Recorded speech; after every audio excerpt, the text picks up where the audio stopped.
오늘 말씀은 시편 78편 1절로 39절입니다. 요절을 5절로 했습니다. 5절 한번 볼까요?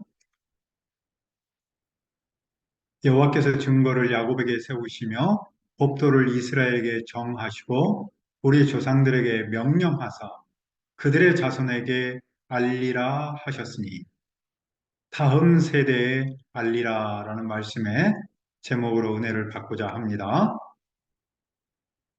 요즘 교회는 물론이고 일반 사회에서도 다음 세대를 유행처럼 말합니다.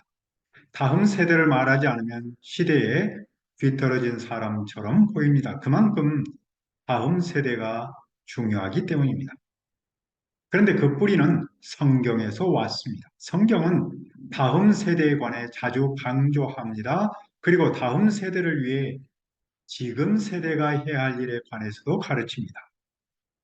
지금 세대가 다음 세대를 위해 해야 할 일은 무엇입니까? 1절을 보십시오. 내 백성이여 내 율법을 들으며 내 입의 말에 귀를 기울일지어다. 오늘의 시는 아삽의 시인데 내 백성이여라는 말은 아삽 시대의 청중입니다. 시는 청중을 향해 들어라 귀를 기울여라 라는 말로 시작합니다. 그 청중이 들어야 할 내용은 무엇입니까? 내 율법이며 내 입의 말입니다. 율법은 가르침이고 입의 말은 말씀입니다. 그것은 하나님의 말씀입니다. 시인은 그 백성이 하나님의 말씀을 듣기를 바랍니다. 그는 그 말씀을 어떻게 전합니까? 그는 비유로 입을 엽니다. 예로부터 감춰졌던 것을 드러냅니다. 그는 숨겨진 비밀을 밝힙니다. 그 내용은 무엇입니까? 3절입니다. 이는 우리가 들어서 아는 바요 우리 조상들이 우리에게 전한 바라. 시인은 앞에서 나에서 우리로 바꿉니다. 그런데 사실은 나가 곧 우리입니다. 시인이 청중에게 가르치려는 말씀은 우리가 들어서 이미 아는 바입니다. 우리 조상이 우리에게 전해준 내용입니다. 시인은 그 내용을 어떻게 하려고 합니까? 4절을 봅시다. 우리가 이를 그들의 자손에게 숨기지 아니하고 여호와의 영예와 그의 능력과 그의 행하신 기이한 사적을 후대에 전하리로다. 그들의 자손과 후대는 다가오는 세대, 다음 세대입니다.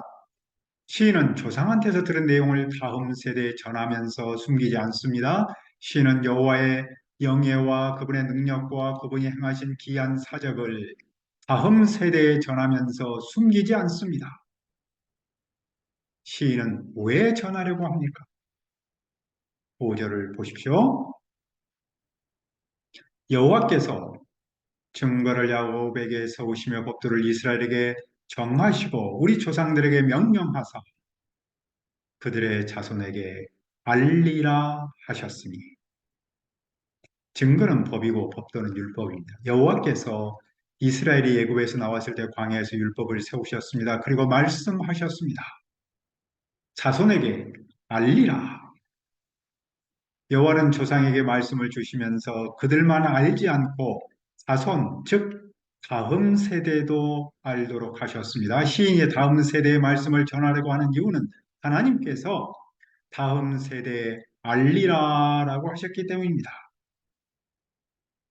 다음 세대에 알리라라고 하신 하나님을 통해 무엇을 배웁니까? 그분의 마음을 배웁니다. 그분은 당신의 가르침이 한 세대로 그치지 않고 다음 세대 그리고 그 다음 세대로 계속해서 이어지기를 바라십니다. 지금 세대는 과거 세대와 다음 세대를 연결하는 역할을 해야 합니다.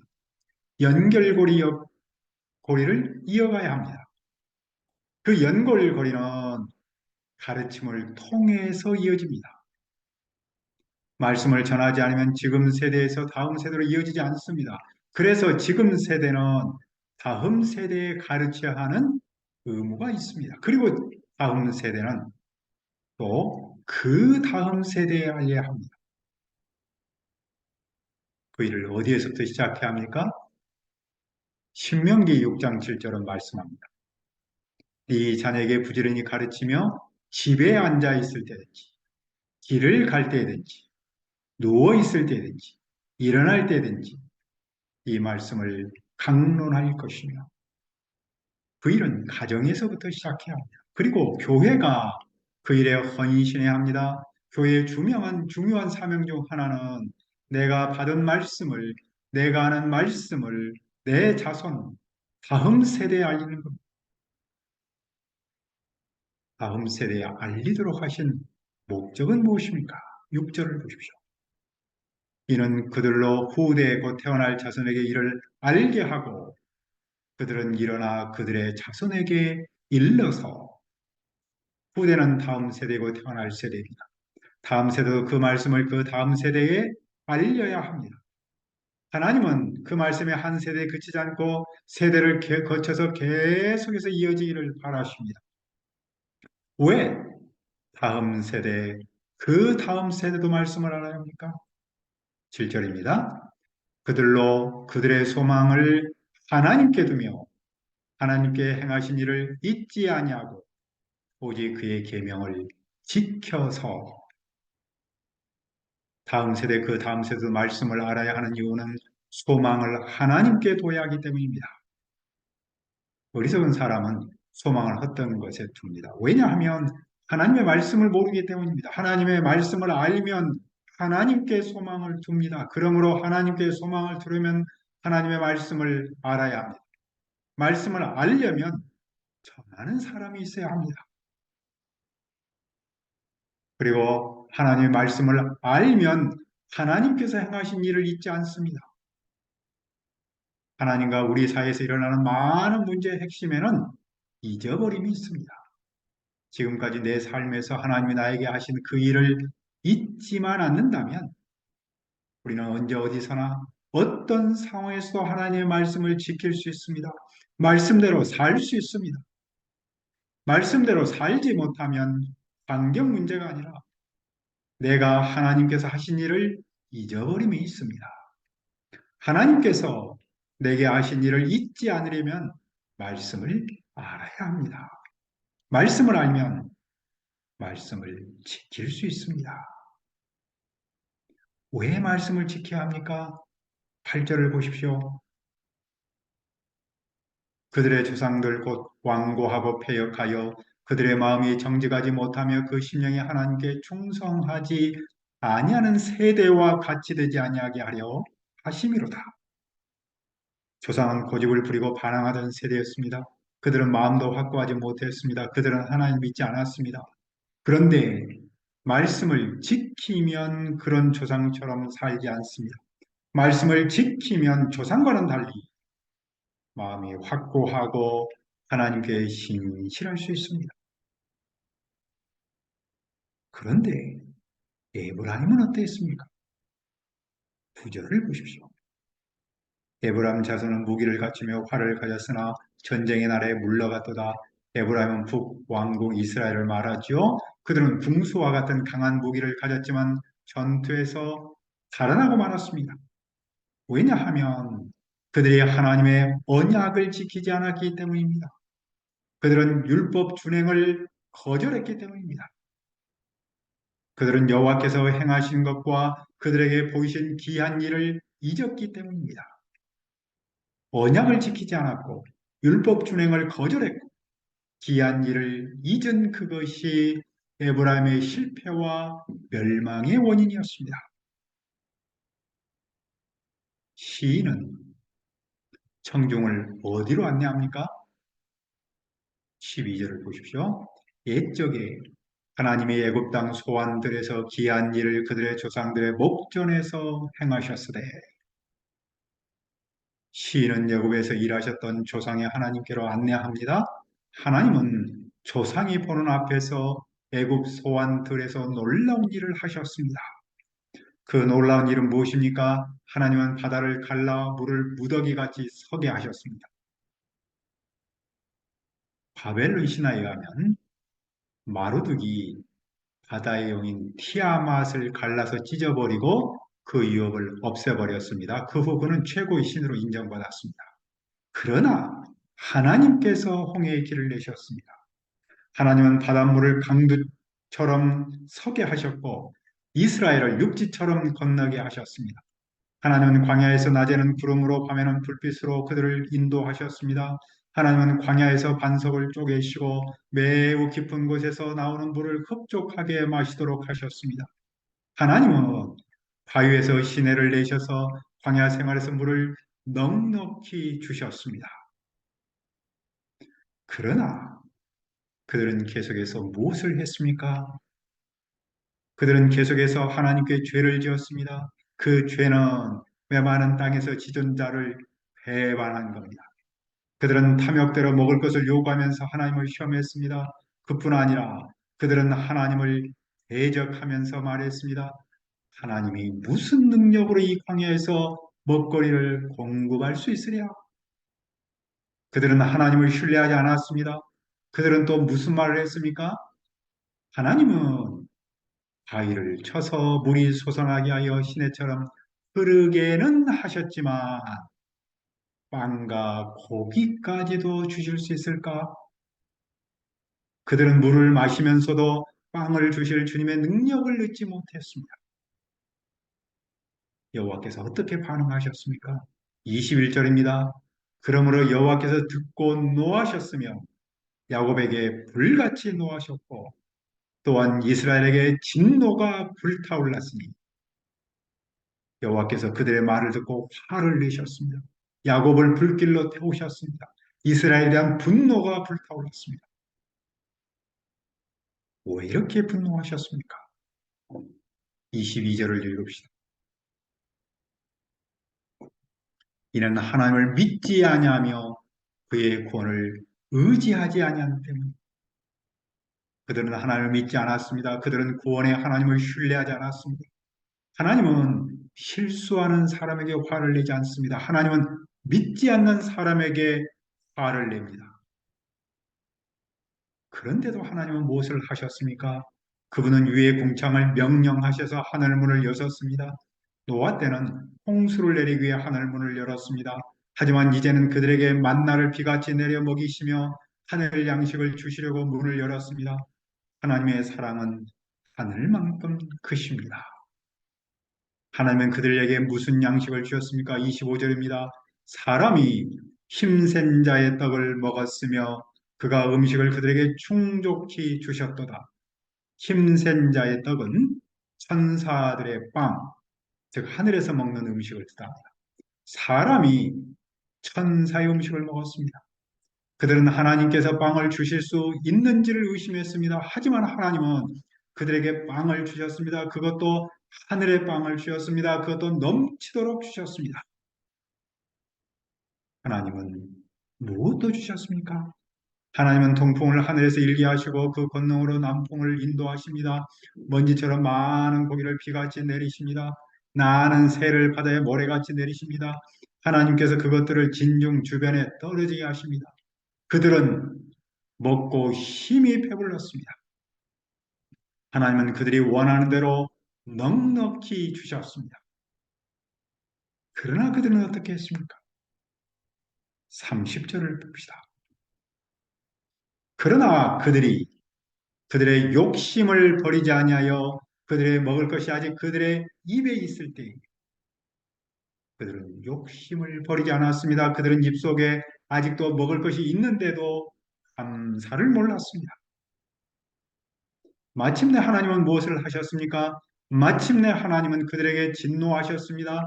하나님은 살찐 사람을 죽이시고 젊은이를 거꾸로 들였습니다. 하나님은 그들의 믿음 없음과 감사하지 않음을 심판하셨습니다. 민수기 11장 33절은 말씀합니다. 고기가 아직 이 사이에 있어 씹히기 전에 여호와께서 백성에 대하여 진노하사 심히 큰 장으로 치셨으므로 그런데도 그들은 어떻게 했습니까? 그들은 여전히 죄를 지었습니다. 그들은 기한 일을 믿지 않았습니다. 그들은 하나님의 놀라운 일을 믿음으로 받지 않았습니다. 하나님은 그들의 날을 숨결처럼 사라지게 하시고 그들의 세월을 공포에 떨도록 하셨습니다. 그때 그들은 무엇을 했습니까? 34절을 보십시오. 하나님이 그들을 죽이실 때 그들이 그에게 구하며 돌이켜 하나님을 간절히 찾았고, 하나님이 그들을 죽이실 때 그들은 그분을 주의하여 찾았습니다. 그들은 그분한테 돌아갔습니다. 그리고 하나님을 간절히 찾았습니다.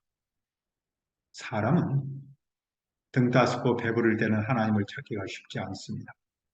자기 잘난 맛에 살기 때문입니다. 하지만 죽음의 위협을 만나면 자기 잘난 맛의 실존을 깨닫습니다. 인간의 절대 무력을 깨닫습니다.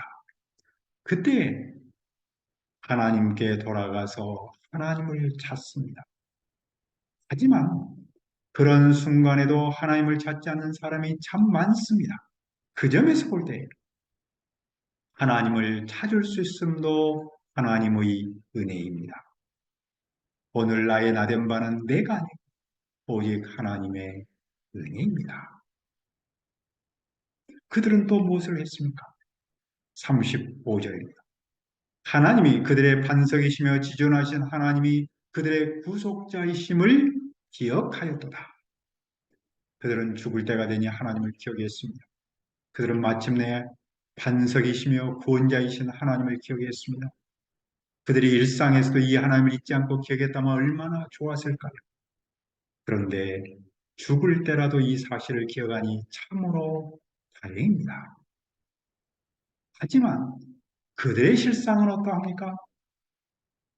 그들은 입으로만 하나님께 아첨하고 혀로는 하나님을 속입니다. 그들은 말로만 하나님을 찾았고 말로만 하나님을 기억했습니다. 어떻게 이런 일이 있을 수 있습니까? 왜냐하면 하나님께 향하는 그들의 마음이 정함이 없기 때문입니다. 그분의 언약에 성실하지 않았기 때문입니다. 그러나 하나님은 무엇을 하십니까? 38절을 읽읍시다. 오직 하나님은 긍휼하심으로 죄악을 덮어주시어 멸망시키지 아니하시고 그의 진노를 여러 번 돌이키시며 그의 모든 분을 다 쏟아내지 아니하셨으니 하나님은 그들의 죄를 덮어주십니다. 그들을 멸망시키지 않으십니다. 그들에게 진노를 돌이켜서 분노를 쏟지 않으십니다. 조상은 하나님을 속이고 신실하지 않았습니다. 하지만 하나님은 그들을 용서하고 분노를 참으며 긍휼을 베푸십니다. 왜 그렇게 하십니까? 39절은 말씀합니다. 그들은 육체이며 가고 다시 돌아오지 못하는 바람임을 기억하셨습니다. 하나님은 사람은 다만 살덩어리 한 번 가면 되돌아올 수 없는 바람과 같은 존재임을 기억하셨습니다. 하나님은 인간의 연약함을 아셨습니다. 그래서 하나님은 그들에게 긍휼을 베푸십니다. 하나님께서 이렇게 연약한 우리에게 말씀을 주신 목적은 무엇입니까? 내가 구원받고 내가 하나님의 말씀대로 살기를 바라셨기 때문입니다. 그뿐 아니라 내가 다음 세대에 그분의 말씀을 알리기를 바라셨기 때문입니다. 다음 세대는 또 그 다음 세대에 그분의 말씀을 알리기를 바라십니다. 하나님의 말씀이 사람을 살립니다. 하나님의 말씀이 반석이신 하나님, 구원자이신 하나님을 믿도록 합니다. 그러므로 지금 세대인 우리가 다음 세대에 말씀을 알리는 일에 힘쓰도록 기도합니다. 은혜로우신 아버지 하나님, 살덩어리에 불과한 연약한 우리에게 말씀을 주신 것을 감사합니다. 내가 구원받고 내가 하나님의 말씀대로 살기를 바라시고 더 나아가 다음 세대, 또 다음 세대에 그 말씀이 이어져서 알려지기를 바라십니다. 하나님의 말씀이 사람을 살리기 때문에 그러므로 지금 세대인 우리가 다음 세대의 말씀을 알리는 일에 힘쓰도록 도와 주시옵소서. 예수님의 이름으로 기도합니다. 아멘.